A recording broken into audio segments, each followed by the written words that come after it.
जय माँ। श्री माँ आनंदमयी। लेखिका श्री गुरुप्रिया देवी। अनुसंधान।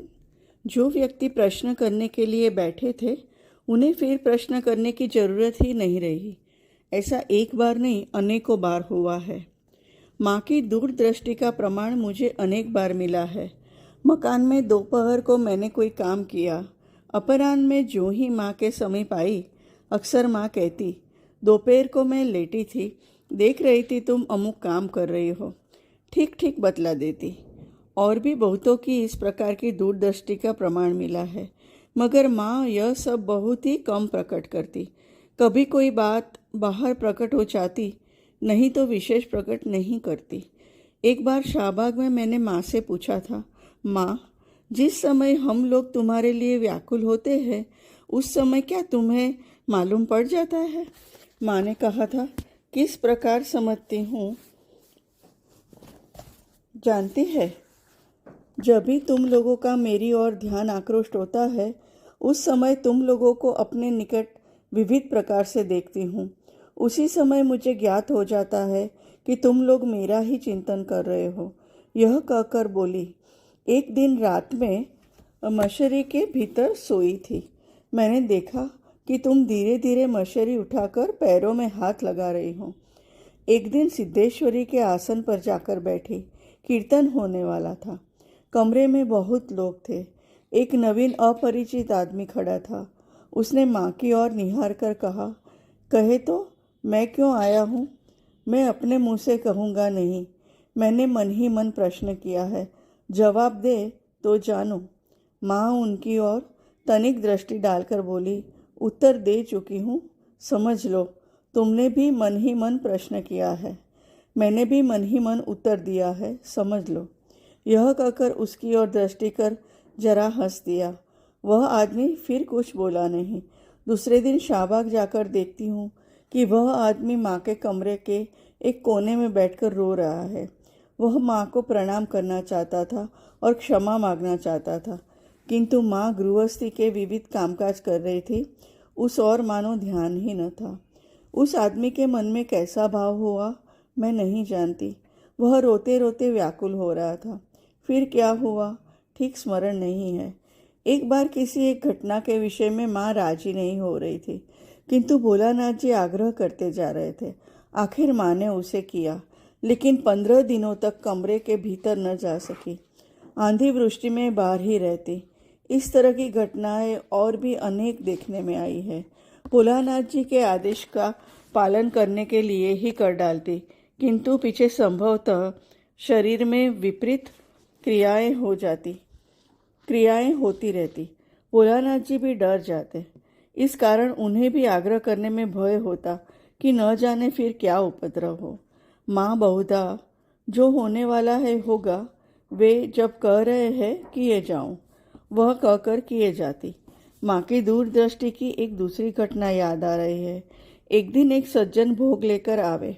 माँ डेरे पर न थी। माँ के शाहबाग लौट आने पर मौन बना। खाना पीना पूरा होने में प्रायः संध्या हो गई। योगेश बंदोपाध्याय जी ने संध्या के बाद शाहबाग जाकर सुना कि भोग हो गया है। उन्होंने माँ से कहा, हमें प्रसाद नहीं मिला, इस समय मैं प्रसाद पाना चाहता हूँ। माँ ने और कुछ न कहकर मसाले पीसने को कहा। इधर ज्योतिष दादा के घर उस दिन कोई एक बड़ी मछली दे गया था। उन्होंने नौकर से कहा, कुछ शाहबाग दिया। कुछ मछली और अन्यान हो लेकर संध्या समय नौकर शाहबाग आ पहुंचा। माँ हंस पड़ी। मसाला तो पहले से ही पीस कर तैयार रखा था। रसोई बनी। योगेश बाबू तथा अन्य बहुत से लोग प्रसाद पा गए। फिर किसी एक दिन माँ सब लोगों के साथ शाहबाग मैदान में बैठी थी। एकाएक उठकर कपड़े ठीक करके बैठी और बोली, राय बहादुर आ रहे हैं। सचमुच कुछ देर बाद ही राय बहादुर की मोटर का शब्द सुनाई पड़ा। मैं पहले ही कह चुकी हूँ, यह सब ऐश्वर्य प्रकाश बहुत ही कम होता। माँ का उपदेश। अलौकिक भावों के विषय में संयम की आवश्यकता। माँ बहुतों से बार बार कहती, अपने को गुप्त पेटी बनाना चाहिए। इन सब भावों के विषयों को प्रकाश में नहीं लाना चाहिए। गुप्त रखना चाहिए। बक्से के भर जाने के कारण यदि कुछ निकल पड़े तो निकले, उस और ध्यान नहीं देना चाहिए। तुम अपने लक्ष्य पर चलते जाओ लक्ष्य पर चलते जाओ, जो थोड़ा बहुत प्रकट हो पड़े हो जाए, तुम स्वयं कुछ प्रकट न करो। माँ कहती, यह जो थोड़ा बहुत प्रकट हो रहा है, यह भी इस पथ की ही एक अवस्था मात्र है। इस पथ पर चलते चलते ऐसी एक भूमिका प्राप्त होती है जिस समय अपने आप ही यह सब प्रकट हो जाता है, किंतु साधक को उधर ध्यान नहीं देना चाहिए। वह यदि अपने यश की आकांक्षा से उन सबको प्रकट करने लगे तो तुरंत ही वहाँ पर वह रुक जाएगा। यदि मार्ग का उक्त तमाशा देखने के लिए खड़ा न रहकर अपने लक्ष्य की ओर चलता रहे तो देख पड़ेगा कि जो प्रकाश देखे थे वे पुनः दूसरी भूमिका में जाने के बाद बंद हो गए हैं। एक घटना, संवत 1984 में एक दिन रात्रि के समय माँ गाड़ी से टिकाटुली के मकान में जा पहुंची। कुछ ही देर बाद फिर किसी दूसरे मकान में गई। उस समय रात्रि बहुत बीत चुकी थी। माँ की अवस्था देखकर मुझे और पिताजी को न जाने कैसा संदेह हुआ कि माँ कहीं जाएगी। इधर माँ कई मकानों में होकर शाहबाग के निकट ही ज्योतिष दादा के समीप जाकर बोली, रोज रोज क्या प्रसाद भेजा जाए, आज ही थोड़ा अधिक प्रसाद कर रख लो। यह कहकर कुछ फल प्रसाद रूप देकर दूसरी भी दो चार बातें कहकर शाहबाग चली गई। उन्हें भी कुछ संदेह हुआ, इसलिए नौकर को शाहबाग भेजकर उन्होंने खबर ली। माँ और भोलानाथ जी बैठे थे। इधर रात के लगभग 2 बजे का समय होगा। पिताजी का मन स्थिर नहीं हो रहा था। वे टिकाटुली के उस रात के समय पैदल ही शाहबाग जा पहुंचे। फाटक का दरवाजा बंद था। वे 4 दीवारी लांघकर भीतर गए, किंतु 4 दीवारी के पास मैला पड़ा था, उस पर पैर पड़ गया। उसी अवस्था में वे माँ के निकट जा पहुंचे। देखा कि इतनी रात में माँ और भोलानाथ जी बैठकर कुछ वार्तालाप कर रहे हैं। पिताजी को भी इतनी रात में देखकर माँ ने कहा, यह क्या, इतनी रात में आया है? पिताजी ने कहा, माँ, मन में न जाने कैसा संदेह हुआ, इसलिए आया हूँ। हमें छोड़कर कहीं जाएगी तो नहीं? माँ ने कहा, जाने पर तो मालूम हो ही जाएगा। इस कथन से संदेह गया नहीं। पिताजी मेले पर पैर पड़ने के कारण अपने को अपवित्र समझ रहे थे, इसलिए माँ ने उसे घर लौट जाने को कहा। पिताजी भी घर आने की इच्छा न होते हुए भी स्नान करूँगा यह सोचकर चले आए। उक्त घटना यदि न होती तो संभव है रात में वही रहते। माँ का ढाका त्याग। इधर माँ ने सोचा, आज ही प्रातःकाल नारायणगंज चली जाऊं और वहाँ से अन्यत्र चली जाऊंगी। माँ ने यह भी सोचा था कि जाते समय यदि किसी के साथ भेंट हो जाएगी तो नहीं जाऊंगा। ज्योतिष दादा के दरवाजे के पास से ही नारायणगंज को जाना पड़ता है। प्रतिदिन बहुत सवेरे ही दरवाज़ा खोलकर ज्योतिष दादा लेटे रहते, किंतु उस दिन बहुत रात बीते माँ आई थी, इसलिए जागते हुए रहना पड़ा। अतः भोर में उन्हें नींद आ गई। जाते समय माँ की किसी से भेंट नहीं हुई। पिताजी रात में लगभग 3 या 3:30 बजे मकान में लौटे। 4 बजे के समय ही माँ भोलानाथ जी को साथ लेकर बाहर चल पड़ी। भोलानाथ जी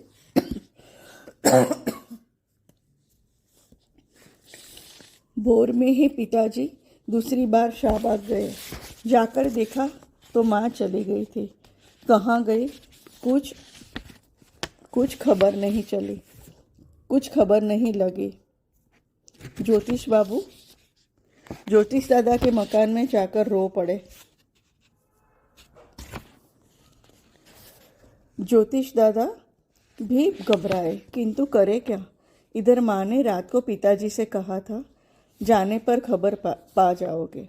अपने इस वचन के पालन के लिए माँ ने नारायणगंज में एक आदमी से पिताजी को यह समाचार दे देने को कह दिया कि वे भोर की गाड़ी से नारायणगंज गए और वहाँ से अन्यत्र चले गए। पीछे क्रमशः खबर मिली कि माँ राजशाही होती हुई कलकत्ता, वहाँ से देवधर और देवधर से विंध्याचल गई है। उस समय विंध्याचल में आश्रम न था। माँ एक बंगले में टिकी। जितेंद्र दादा माँ के साथ कलकत्ते से देवधर गए और वहाँ से उन्होंने माँ के विंध्याचल जाने की खबर काशी को दी। समाचार पाकर काशी से उनके पिता श्रीयुत कुंज मोहन मुखोपाध्याय तथा माता एवं सपरिवार निर्मल बाबू ने विंध्याचल जाकर माँ के दर्शन किए। तदनंतर माँ चुनार तथा अन्य स्थानों में घूम घाम कर ढाका चली गई। माँ के लिए आश्रम निर्माण का प्रथम उद्योग। इस बीच में ज्योतिष दादा और निरंजन बाबू आदि माँ के लिए एक बड़े आश्रम का निर्माण करने का प्रयत्न करने लगे। माँ ने उन लोगों से कहा, आश्रम की तो मुझे कोई आवश्यकता नहीं है, पेड़ का तला ही मेरा आश्रम है।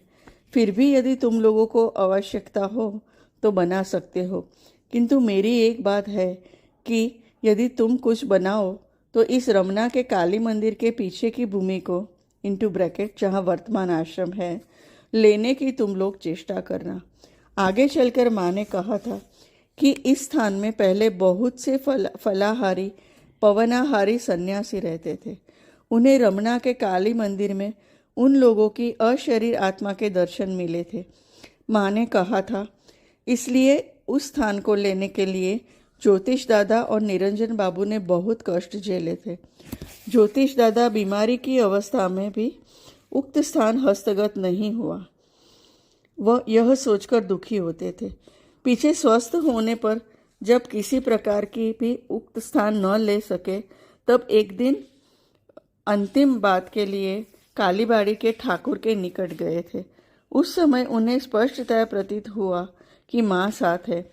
उसी दिन बात ठीक हो गई और जगह ले ली गई।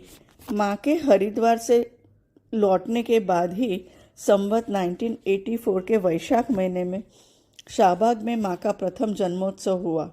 उस बार केवल एक ही दिन 19वीं वैशाख कीर्तन भोग आदि होकर जन्मोत्सव समाप्त हुआ।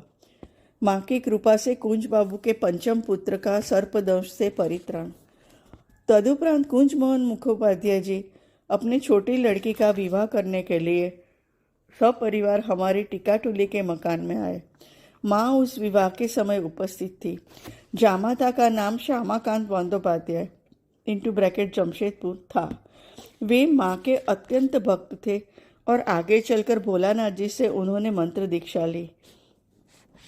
विवाह के बाद सब लोग कुछ दिन ढाका ही रहे और सदा माँ के समीप आते जाते रहते थे। सावन के महीने में कुंज बाबू के पंचम पुत्र मनु की सर्पदंश सांप के डसने से मृत्यु जन्मपत्री में लिखी थी। उस बात का उल्लेख कर मनु की माँ ने माँ से कहा, माँ, इस लड़के को यदि तुम्हारे निकट रख जाऊं तो शायद इनकी रक्षा हो जाए। माँ ने कहा, कोई आवश्यक नहीं है, संग ही ले जाओ। वे सब काशी चले गए। इसके कुछ ही दिन बाद संभवतः सावन के महीने में माँ भोलानाथ जी को साथ लेकर बाहर गई। कलकत्ते से खबर पाकर कुंजमोहन मुखोपाध्याय जी और निर्मल बाबू सपरिवार काशी से माँ के दर्शन के लिए विंध्याचल गए। एक दिन सब लोग इकट्ठे होकर अष्टभुजा देवी के दर्शन करने गए। यहाँ से सप्तकुंड की ओर चले। मार्ग में एक जगह माँ सबको पीछे छोड़कर जरा आगे बढ़ गई। थोड़ी दूर जाकर पीछे हाथ कर माँ ने सब लोगों को आगे बढ़ने से रोका।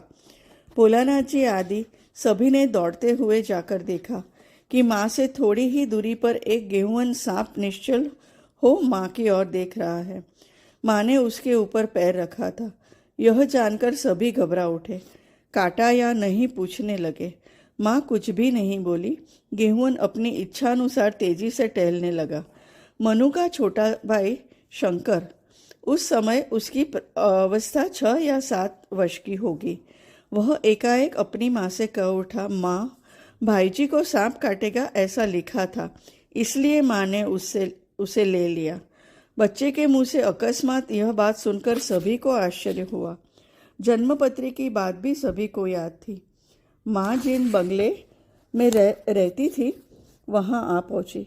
वहाँ पहुँचकर माँ भी जरा हंसते हुए मनु से बोली, मनु, बात तो थी सांप तुम्हें काटेगा, पर काटा मुझे। माँ तो साधारणतः कुछ भी नहीं खाती, किंतु उस दिन जितनी खिचड़ी बनी थी वह सब माँ ने खा डाली। इधर माँ के पर्यटनार्थ बाहर निकलने से के कुछ दिन बाद ही वायु परिवर्तन के लिए ज्योतिष दादा भी विंध्याचल चले आए थे। उन्होंने नीचे मकान भाड़े में लिया था। माँ खाने पीने के बाद पहाड़ के नीचे ज्योतिष दादा के मकान में घूमने चली। वहाँ ज्योतिष दादा ने सर्पदंश की खबर सुनकर घबराते हुए किस पैर में काटा है यह जाने बिना ही दाहिने पैर में कितनी ही औषधियाँ डाल दी। माँ ने हंसते हुए कहा, काटा बाएं पैर में और औषधियाँ डाली गई दाहिने पैर में। बहुत अच्छी चिकित्सा हुई, पर औषधि की कोई आवश्यकता नहीं है। थोड़ी देर बाद ही पहाड़ पर बंगले में चली आई। बच्चे इधर उधर दौड़ रहे थे। माँ भी उन्हीं के साथ खेलने लगी। पीछे एक जगह बैठने पर सभी ने देखा कि पैर के नीचे 2 नीले गड्ढे हुए हैं। सभी ने पूछा, सांप के काटने पर कैसा प्रतीत हुआ था? माँ ने कहा, विशेष कुछ नहीं, यह पैर थोड़ा चसका था, बस। जय माँ।